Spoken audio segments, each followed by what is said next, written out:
Hi guys, I hope you're doing great. Today I have the pleasure to be here with a very, very fascinating person. The person with me on this call today only owns 64 things, of which all of those are freaking black. He started his first company at the age of 14 and he learned coding at the age of 5. He's had over 120 flights in 1 year and usually does not spend more than 3 days in one single place, which means this guy is freaking like he's a productivity geek. He was featured in the Swiss national TV and he's frankly an absolute badass and a master of self-discipline.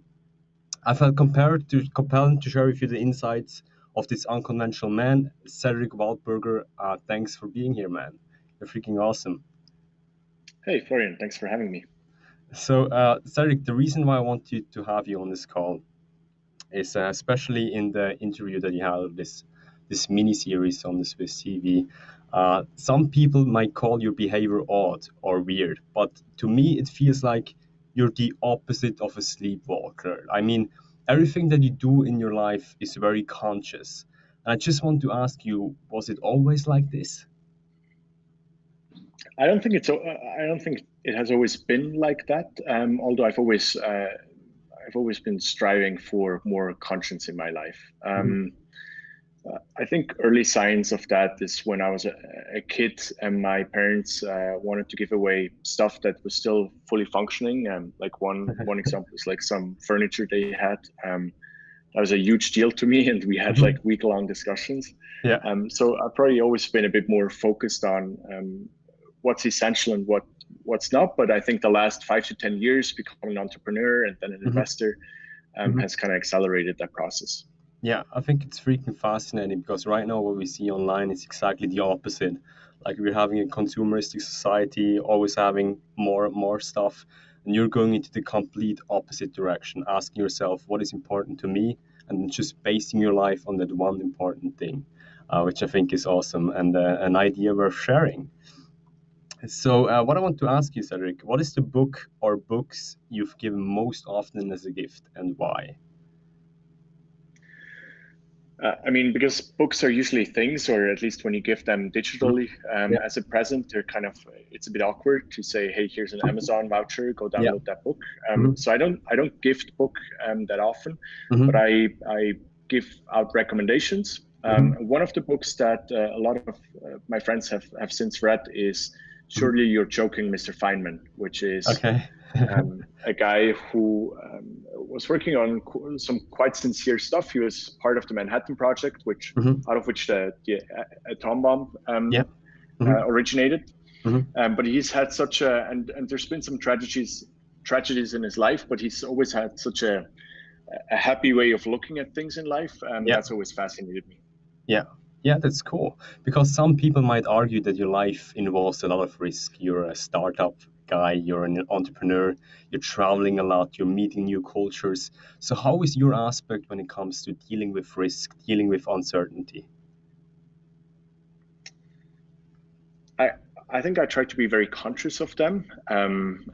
My day job now is to invest in startups at a very early stage where more than 50% most probably fail, even if you're a very good investor. So I try to focus on the positive. I try to spend more time with the companies that work out rather than be frustrated about the ones that didn't. When we're talking about different areas in life, rather other than investing, I think for me it's always about being present and figuring out like how risky is this actually. So, for example, bungee jumping and skydiving and all that stuff. Like, I try to make conscious decision of what kind of risk or risky situation to get myself into. Okay. If you would, but in general, sorry. Fun. Like, I believe that having a bit of fun is good, and I will probably more regret the stuff that I didn't do than the stuff that I did. Yeah. So if a person watching this video, like a person like you, is completely new to them, it's like the opposite of how they act on a daily basis to some degree. So what do you give like an advice to a person that is watching this right now, that is looking to get out of their comfort zone to start something new? Like, what is the best advice you could give them? One question that's been kind of central to me is the question, what is it that makes you happy? right? Because in the end, I think for all of us, even though we're all different, and we all have different preferences and passions, one thing that we all share is that we want to be happy when we get up. We want to be happy throughout our day, and we want to go to bed happy. On most days, of course, there's ups and downs, but I think for me, a lot of the changes in my life started by observing myself and seeing patterns where I was unhappy or not as happy as I felt I could be over periods of time. And then I learned sometimes that the origin of that unhappiness was something that I just accepted as a status quo or the way we do things. And once I realized that, it was very easy for me to change that and adapt. Yeah. You bring up a good point, because it feels like you're also a person that questions a lot. You question the status quo and ask yourself if this is the right thing that is right for you, or it's just like what people are doing. And I think that's awesome. That's awesome.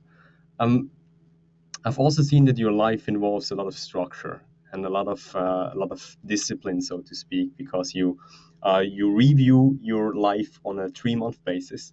And then you write yourself an email for the future. So you look back and you look forward at the same time, which means you're extremely freaking conscious. So conscious and disciplined. So at one point when you feel unfocused, which I'm sure might even happen to Cédric here, what do you do? What are the strategies that you come up with when you feel unfocused or lazy even? Yeah. I mean, first, I think freedom comes at a price, and that price is usually paid in units of discipline, meaning I kind of have to choose and prioritize where I want to be free. And then in other areas of my life, I have to be more disciplined. One example is I'm very free in terms of where I live and where I spend my time and who I spend it with. But then at the same time, all this travel means that I need to make an extra effort to stay healthy, to stay productive, and to be online at the right time and converse with the people I'm meeting with. So I think that's kind of like one prerequisite, is becoming aware of like what are my priorities and what is not so important to me to have freedom, or which areas. And I think from there, a lot of the other choices are derivatives. So once I realized that one particular area is important to me, and I think a lot about the why is it that's important to me, then it becomes natural that I'm more focused in that area and I'm more conscious and I'm more goal driven, rather than just being responding and reactive and sometimes lazy and not as productive as I'd like to be. So the why is a big motivator for me. That said, of course, I'm not perfect. Like there's lots of occurrences where I have a hard time getting up, or I'm just too jet lagged, or I don't feel perfectly healthy. And then I think one-offs are totally fine. If I see a pattern develop, that's when I try to change something fundamentally. Okay. One of the rules that I have to kind of counteract that is never skip twice. So whatever rule and discipline I'm trying to build for myself, I'm trying to never skip twice in a row. Okay. Yeah, that's a very good point for the audience right now. So never skip like a good habit that you want to develop twice. Bad habits you can obviously skip twice. That's the goal of them. Like if you want to get rid of those. So that's cool. Also, like I've seen with the changes that you made, like how you live your life, you track a lot of stuff, which means you track the amount of push-ups you do on a daily basis. You track how much flights you have in a year. You track how many visits you had to the Zurich airport even. Is there a reason you track a lot of things, or it's just a personal preference of yours? When it comes to the airport, I'd say definitely too many visits. And I want to be aware of that as well. No, but I think that the main reason is I think change happens through 2 steps. Number 1 is I need to find the why, and I need to figure out what do I want to change. And then number 2, I need to create a positive feedback loop. To go for even a week or like 3 months, trying to produce some change, if I cannot check in with myself along the way and figure out if it's working or not, the systems I've put in place in order to produce that change. Let's say, I mean, one easy example is losing weight, right? We all know what it takes to lose weight: better nutrition and more activity. But it can be frustrating to go without your favorite food for 3 months if you don't see any progress. For most people, you don't see weight changes within like a week. but you see them on a weight scale. So I think you measure what you make makes a lot of sense in that context, where you want to have a number that constantly is a positive reinforcement of the behavior you're trying to follow. Yeah, yeah, it's the same saying, what gets measured gets managed, I think. Yeah. Yeah. Is it also because you have you see in a lot of people, like especially successful people, they focus more on the data and less on their emotions that they have regarding to a certain topic? Is this also like a better way of making decisions if you just focus on the data instead of your gut feeling at that moment? So I try to consciously differentiate between two sets of decisions. I think there's a number of decisions which are usually simple decisions that can be made on data. Stuff like conversion rates and I don't know, like followers and all that stuff. Yeah. But then I think that the important questions in life and choices in life, they always at least involve gut feeling and your heart, if they're not entirely based on that. Like what I've realized for myself over the past 15, 20 years is that my brain is good at making some smaller decisions, but then it's my heart and my gut that usually have a very good understanding of complex situations. Like when I'm trying to read a founder, put together a team, help hire someone, it's usually those components that are more important. You're obviously very good at what you do, Cédric, what I've read about you thus far. So I really like that.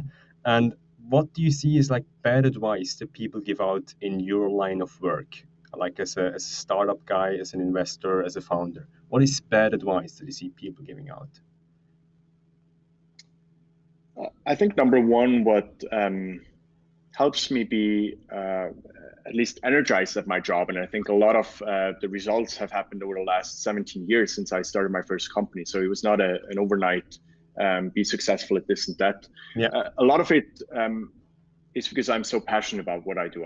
Early in life, I was lucky enough to figure out that figuring out how to build a company in its early years is what I'm really passionate about. And I've been able to follow that passion in different roles, but always in the same space ever since. So I think the number one thing is, or a mistake is starting something out of the wrong intentions and motivation. Like if you're starting something because you think of the financial gain or the status or whatnot, I've never seen that work out in the long run. Because it's always a roller coaster and it's always hard to get through the valleys along the journey. That would probably be number one. And then number two is one thing that I see more and more often is people trying to make, and this goes to your previous question, try to collect data for stuff that is just not naturally captured as data points. So like hiring decisions and higher level strategy and vision decisions, like you always need a person that just fully believes and embraces their vision. I think it's something that's hard to capture in numbers or a business plan. So how do you usually see in the people that you hang around with, or the people that work on a certain endeavor, that they're passionate about what they're doing? Is there a certain set point? Like, did they work 3 years on it without seeing return, or how do you see that in people when you invest? I think you see it in their eyes. Like you see when someone is passionate about something, there's that spark and that glow that only they have. That's probably the number one thing. Yes, of course, if I don't meet them face to face, there might be some markers or indicators. Persistence is definitely one of them, meaning they've worked on it for a long time and they're so obsessed with solving this problem that they don't really care about the immediate financial success. Okay. But then a lot of it is just like personal energy and like seeing them be fascinated. Yeah, that's very cool. That's very cool. I think to some degree, purpose or passion about something also goes along with irrational decisions to some degree, because it just I think Steve Jobs said this, like if you're not extremely passionate about what you're doing, because every rational person will give up at that stage. So what do you think about that? That's true. I mean, in some of the best founders so far, I've seen part of that irrationality, or this, like, I wouldn't call it irrational, I would probably call it like this obsession with solving that problem for the world. That keeps them going, that keeps them persisting and keeps them up at night. And that's usually the like 20 to 30% of extra work and willpower and energy that's going to get you to the very top. That's cool. So is this also like if you On have, the other hand, yeah, I think, especially here in Switzerland, I think it's also important to see that not everyone has to be crazy about their idea. Like just a very good idea executed very well can also lead to super successful companies. It's not that you need to neglect everything else in your life for your company and for your team. I think, especially here in Switzerland, we have an environment where you can be both successful as a startup founder, but also be an emotional human being and have a family and a yeah, good social circle around you, which I think is very important not to neglect that. yeah. I think yes, Switzerland is more like this work-life balance culture. When you see in the US, it's more like this all-in, as far as I've seen thus far. Yeah. So I don't like the term work-life balance because for me the two are not either or. So you don't need to balance them out. I think your time is much better invested thinking about what is it that I really want to do with my life and find work that is along those lines or is aligned with that at least. So I don't like the term work-life balance, but I think mental health is very important. So there's a difference between good and bad stress. And good stress gives you energy and makes you even more successful, where bad stress can be very destructive. And having a functioning social network around you that you accept and that you listen to can be extremely helpful. Okay. Okay. Is this also if you had the choice to give? Let's imagine there's a 20-year-old college student or high school, just finished high school, watching this. What advice would you give them at the point? Is it to find their purpose, to find what they're passionate about, and how would they go about doing this? So I think about passion similar to resonance frequencies. Meaning once you are stimulated, it stimulates you even more and you start glowing, you start producing energy, and it's not destructive. So what I think is very healthy is to try lots of things when you're young, right? And we all have this option nowadays in our free time, in like student projects, and you can even start your own company with friends early on and just go out and try stuff, including corporate. And then once you start feeling that like energy building up inside of you and like you found that area that you really want to focus on, then go all in, be bold. Don't think about whether you're going to make 100K this year staying in your corporate job or 30K going to that startup, because in the long run it's not going to matter. So take bold decisions, conscious and bold decisions. Because it's a time where you can take risks. Yes. Yeah, I think your 20s are there to experiment. That's when you are free and you have very few responsibilities, at least most of us growing up here in Switzerland. You have plenty of like networks that keep you from ending up in the worst case scenario. So just experiment and have fun with it. Did one of those worst case scenarios ever happen to you? Like, did you have like a failure? Then in the end you turned into a success, or you were very proud of having? I mean, there's definitely been very good learnings I took away from failures.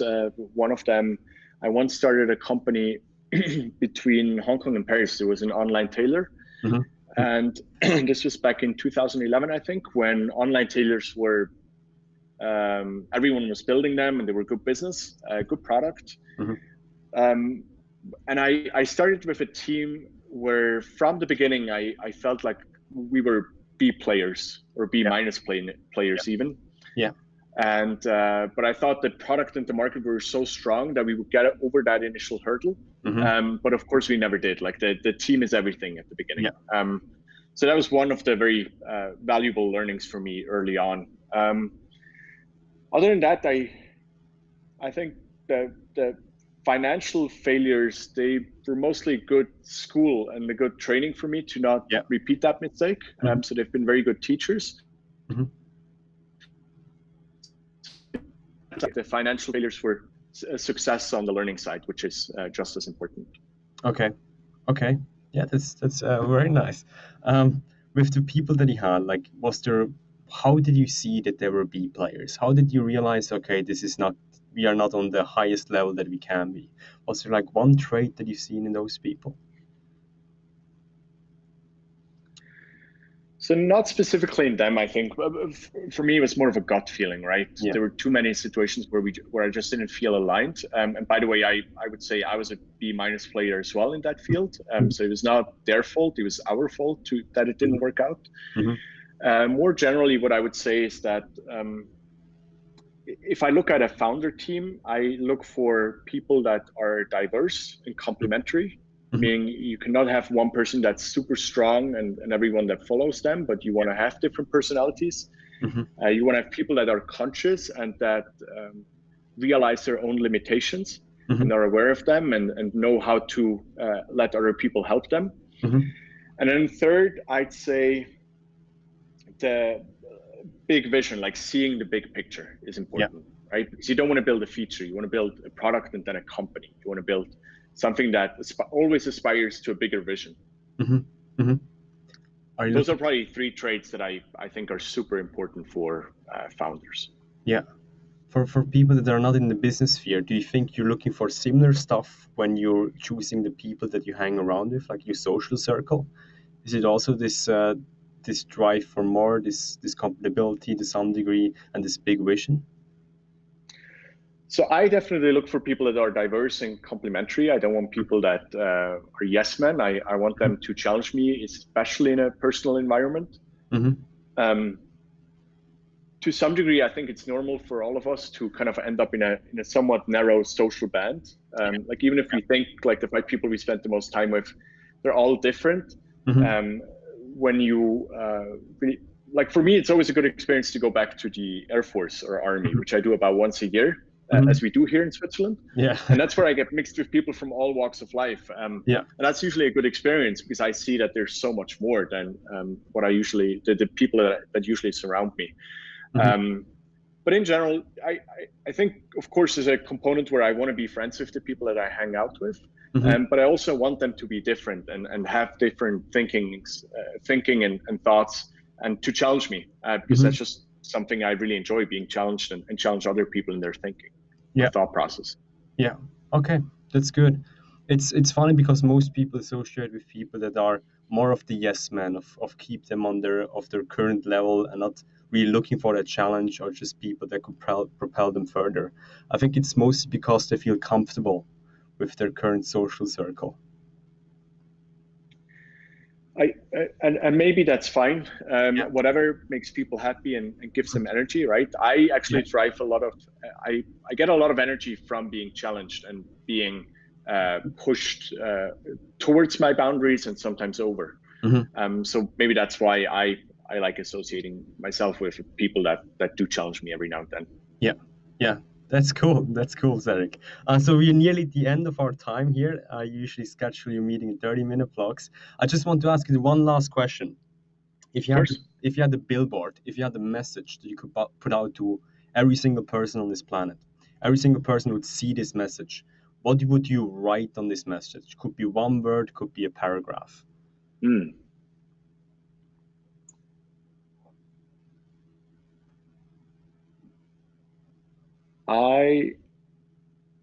So there's a few answers that come to my mind. Number one is what is essential? Like that question, I think is super important for all of us to ask ourselves, what's essential? What do I want to keep in my life because it gives me energy? And then what's just clutter? What takes energy from me? So that'd probably be my number one. If I had a second billboard, I would probably ask, what is something you've always done a certain way but don't know why? Right, like something that we imitate the people around us or the way we see it in the media, and we've just always been doing it that way, but we never really took the time to think about why we were doing it a certain way. I think that's an interesting question as well. But if I only had one, I would go with what is essential. I think that's an important question. So mostly essentialism and critical thinking. These are like the main messages behind. Cédric, nonetheless, like needless to say, you're freaking awesome. So where can people find you online? What is the best way they can get in contact with you and see more of your stuff? Yeah, of course. You can find me. You can find my website, cedricwaldburger.com, and then you can also find me on Twitter, Facebook, and Instagram with those. Also as Cédric Waldburger. No nicknames. No nicknames, no quality gains there. Okay, I'll put a link for to visit Cedric in the description, so you can just click on the link, get on his page, show him some love, because he's truly a very unconventional guy in a very good sense. So Cedric, thanks so much for being here, and thanks for taking the time. Yeah, of course. Thanks for having me.